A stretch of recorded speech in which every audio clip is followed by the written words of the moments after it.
Nikola Vlasic, West Ham.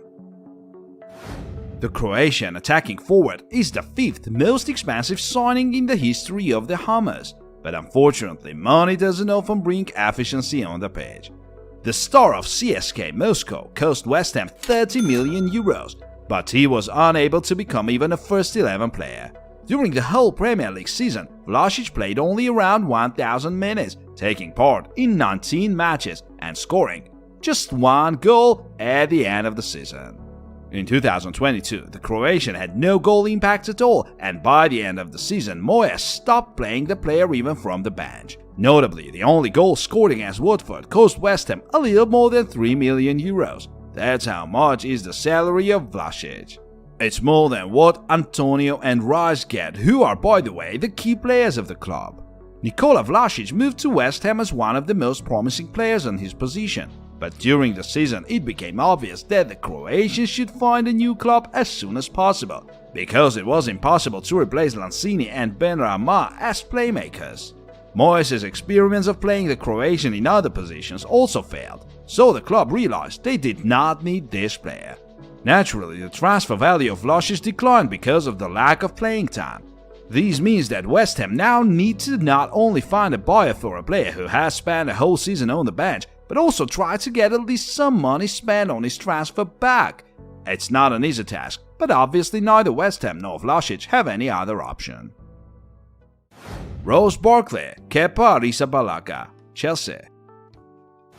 The Englishman Ross Barkley moved to Chelsea from Everton in the beginning of 2018. While at the Toffees, Barkley was considered to be one of the most promising and versatile midfielders in England. Ross was good both at demolishing opponents' attacks and as a playmaker running in between the lines. The Blues managed to sign Barkley for as low as 17 million euros, while today he costs 25.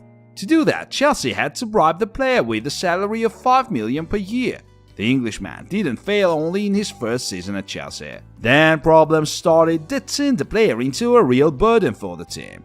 When Jorginho and Kovacic arrived and proved themselves as solid players, Barkley didn't even make it to the bench, and soon he was on a loan spell to Aston Villa. His last season was so unsuccessful that Chelsea is trying to find a new club for Barkley as soon as possible, but for that they need the player's desire and readiness to decrease the salary. Another Chelsea player that was unable to make it into the first team is Kepa Arrizabalaga. The Spanish keeper is the 3rd most expensive transfer in the long history of Chelsea, as well as the most expensive goalkeeper in the world. The Blues paid 80 million euros for the player, spending twice as much as his price tag. The beginning of Kepa's first season was quite decent. The keeper was often helpful for Sarri's team, made a lot of saves, and had one of the best clean sheet records in the league. But at the end of February 2019, an incident happened. The Spaniard had a public quarrel with the coach and declined giving his place in the goals to Willy Caballero. As a result, the Blues lost the penalty shootout to Manchester City, and the scandal between Sarri and Kepa became the hottest story in the press. This brought to toxic relations between the coach and the keeper, although it all ended in a mere fine. Chelsea couldn't afford to keep such an expensive player on the bench when they had no decent replacement for him. But Kepa's quality of the game became many times worse, and his confidence obviously declined. His numerous mistakes led to Chelsea buying Edouard Mendy in 2020, who made the Spaniard sit on the bench. In the last 2 seasons, Kepa played only 13 matches in the Premier League, which is a horrible statistics for a player that soaks in the biggest part of the wage budget. Chelsea is surely trying to get rid of Kepa Arrizabalaga, but hardly any serious club is ready to pay such money to a player who is warming the bench. Samuel Umtiti, Martin Braithwaite, Barcelona. The French defender moved to Barcelona from Lyon in 2016 for 25 million euros, which was not a small sum back then. During 6 years in Catalonia, Umtiti almost became the best defender in modern football, but soon he lost that status forever. The thing is that Samuel turned out to be a very injury-prone player, though in France he had no such problems. In his first 2 seasons at Barca, Umtiti was great, and his versatility allowed him to play both as a left and center defender. Besides his versatility, the French footballer possessed a great passing, which often helped Barca destroy parked buses and keep the possession. In 2018, Umtiti's price tag was around 70 million euros, 4 times more than when he had moved to Barca. But today his value has decreased tens of times and now he costs 2 million euros. Samuel started spending a lot of time in the medical center, missing the most part of the season. The knee injury he got in autumn 2018 was the beginning of the end of Umtiti's career. The injury doesn't allow Samuel to fully recover until now. The Frenchman played only 1 match this season, at the end of 2021. And in January 2022 he broke his toe and missed the remainder of the season. But the funniest thing is that during this short period of him playing, Sam managed to extend his contract with Barca for 4 years. According to the media, Umtiti's salary before contract extension was more than 15 million euros per season. This was the second highest salary at the club after Ousmane Dembélé. But now he doesn't get that much, as in January he agreed to a 10% reduction. Who would want to sign such a problematic and expensive player? Now that's a question. Another player that is totally unnecessary for Barcelona is Martin Braithwaite. It's hard to say what made Barca spend almost 20 million euros on this Danish player, as he was not that young and quite a mediocre player even at Leganés. However, the short-sighted and wasteful Barca board decided that the player was worth that money and gave him a contract of 5 million euros per year. Martin probably had never thought he could have been so lucky, but he never managed to make this chance work. In the 2021 season, Braithwaite was almost the first 11 forward in Koeman's team, but in 29 La Liga matches, he scored only 2 goals and made 2 assists. In the Champions League, he was great though. In 6 group stage matches, the player had 5 goal contributions. But he was unable to keep up these stats as Barca got relegated in the first knockout round by PSG.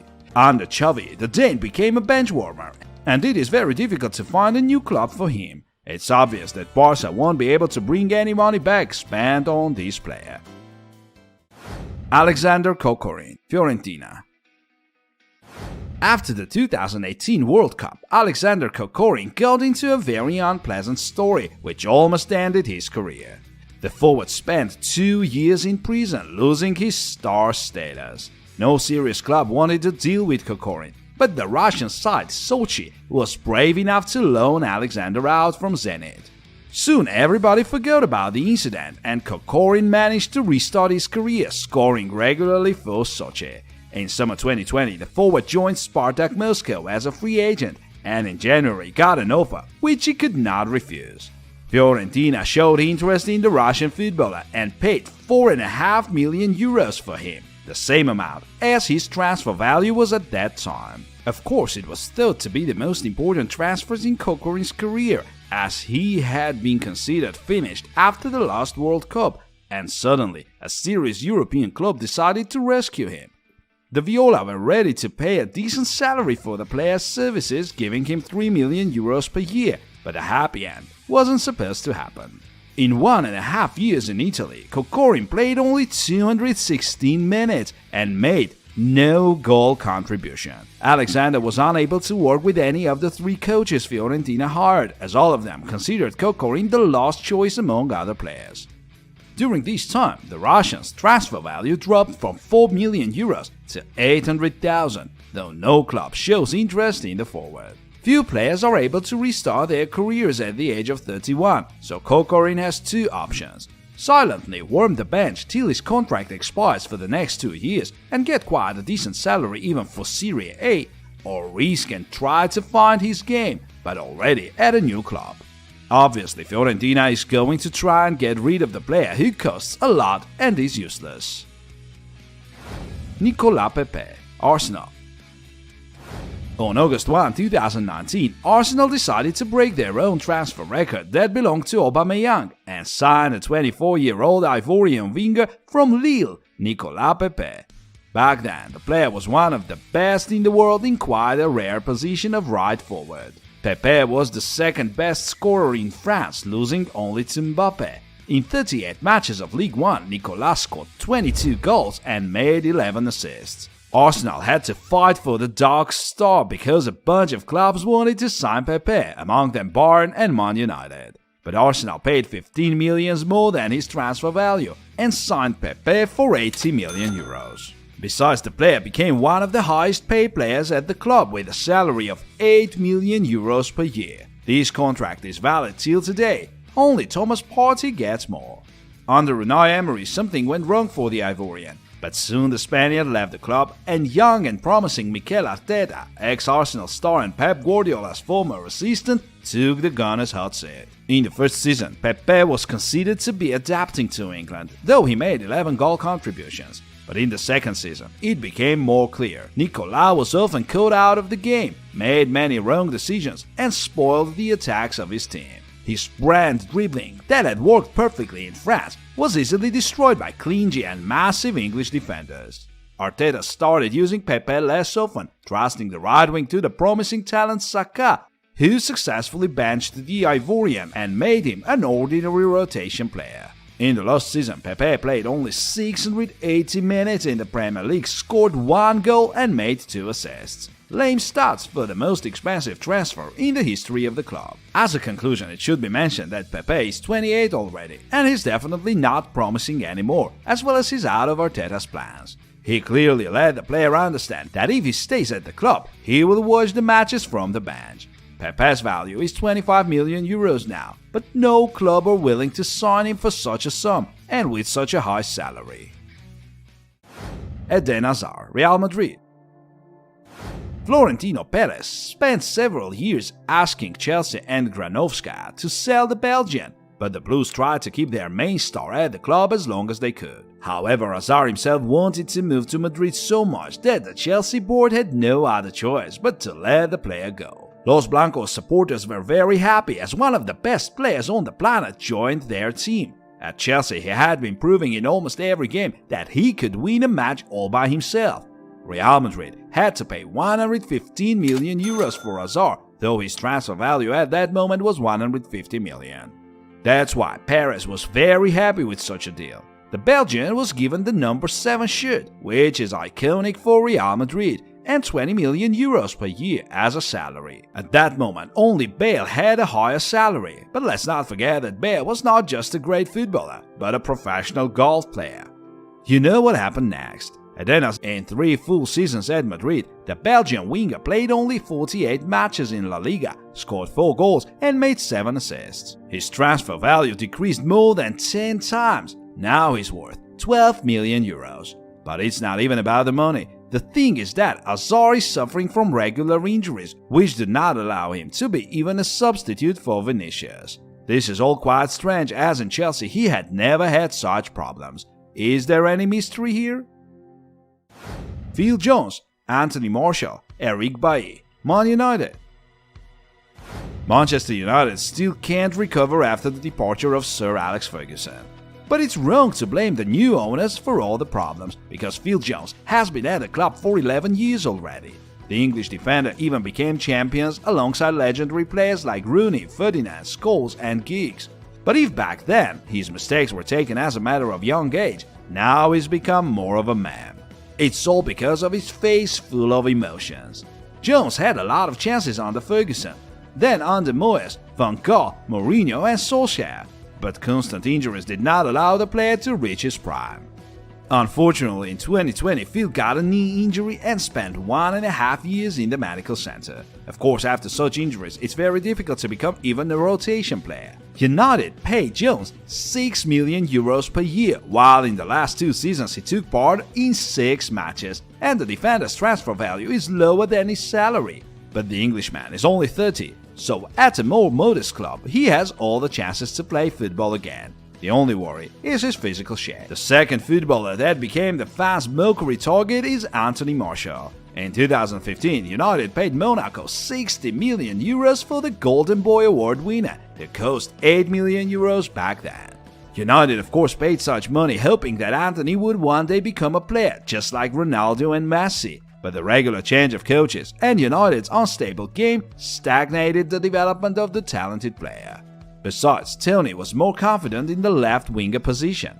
There he was dribbling past the opponents thanks to his high pace, but the club academy product Marcus Rashford became his main competitor, showing better game time from time, and you know how United loves their academy players. The Frenchman's only decent season was the 1920 campaign under the management of Solskjaer, who played Martial in the center of attack. But in the next season, Antony gave in and lost his form, which was becoming worse and worse. The arrival of Cristiano Ronaldo and Sancho made him useless for the club, so the player was sent on loan to Sevilla for half a year. But in Spain, Martial didn't even make it into the first 11. His salary is more than 16 million euros per season, and Antony is not eager to lower his demands. That's why, even if Man United wants to get rid of him, it's going to be a very difficult task. Let's get back to the defenders now. Eric Bailly differs a bit from his teammates we've just mentioned. The Ivorian is very good in his position actually. He has decent pace, he's brave and great at tackling. The only con is probably his excessive aggression. Bailly gets sent off very often in quite stupid episodes, but that's not a total disaster. The thing is that Eric is one of those players that are called fragile. Hardly United was planning that their player would be spending so much time in medical centers when they were paying almost 40 million euros to Villarreal in 2016. Bailly managed to play 25 matches only in his first season at United. To compare, in the last 3 years he has played only 20 Premier League games. And it's not that he's worse than Maguire.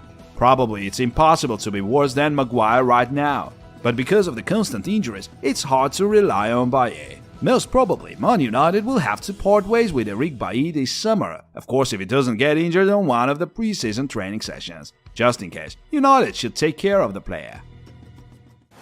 Mauro Icardi, PSG. The Argentine has a difficult story. He used to be one of the best forwards in the world, scoring 30 goals per season when he was an Inter player. But his wife, who by the way is also his agent, has such a thrust of money that even late Mino Raiola would envy her. Icardi many times got into conflicts at Inter because of his wife's financial demands, though many European top clubs, including Juventus and Man United, wanted to sign him.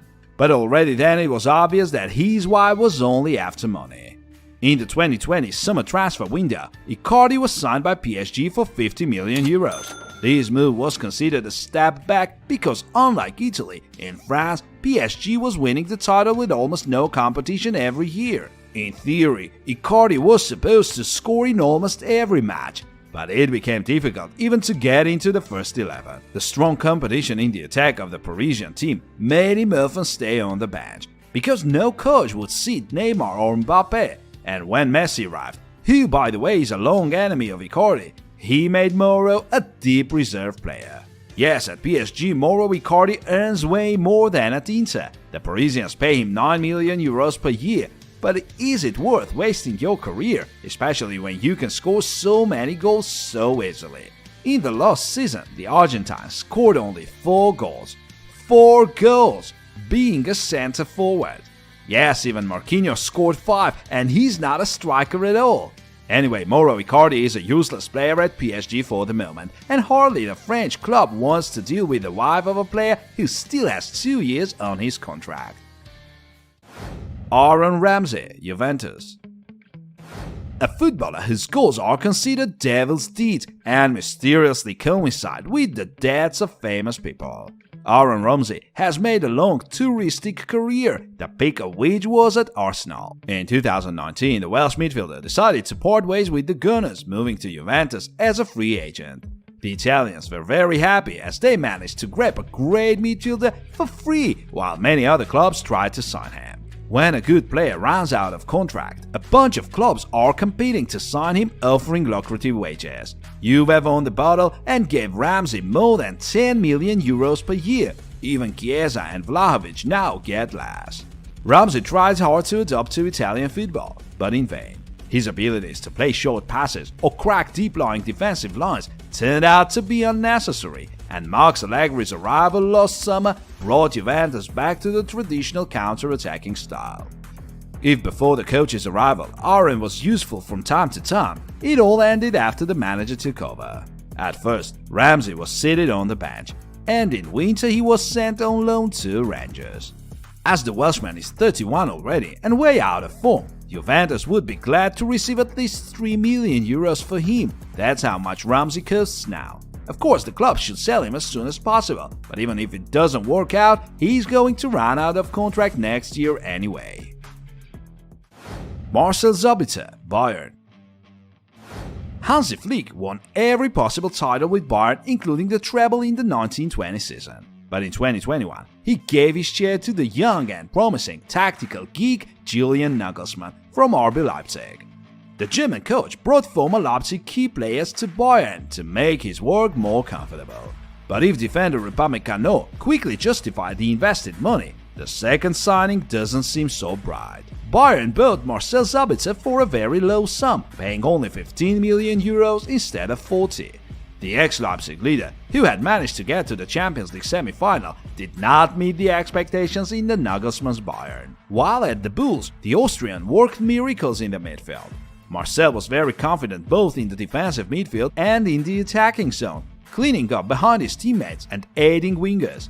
Thanks to his versatility, he was effective in almost any formation and tactics, but this is in the past. In Leipzig, Sabitzer was the key engine of the attacks, and in Bayern his role was not needed at all. During a whole season at Bayern, the Austrian scored only 1 goal and made only 1 assist. No other player in the Bundesliga has ever shown such poor results. Sabitzer completely lost competition in any possible position, and Nagelsmann himself tried to give the football as much playing time as possible, but soon he was letting him in only by the end of the match.